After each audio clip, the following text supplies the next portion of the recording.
How to enroll in Santander Bank online banking. Let's get started. Open any of the browser. At the top, you'll see this search box. Over there, type in santanderbank.com and search for it. With that, you will land to the official website of Santander Bank. Over here, you can find the option of online banking. Click on it. With that, you will land to this kind of interface. Now over here, you can find the login section. From here, you can easily log into your account. Likewise, to create account, you can click on this option of first time user, enroll now. With that, you will land to this kind of interface. Now from here, you can easily enroll for Santander online banking. You have to complete 4 steps: identification, verification, creation, and success. Firstly, you will get identification options. Click on that drop down. You have to type in your account number.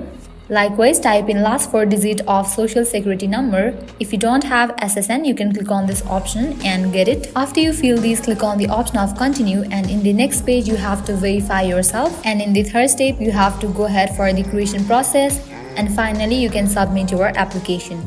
Once you submit it, you will be good to go. Your Santander Bank online banking will be activated. So this was all for this video. This is how you can easily enroll in Santander Bank online banking. At the end, if you guys find this video helpful, don't forget to like, share and subscribe. Thank you.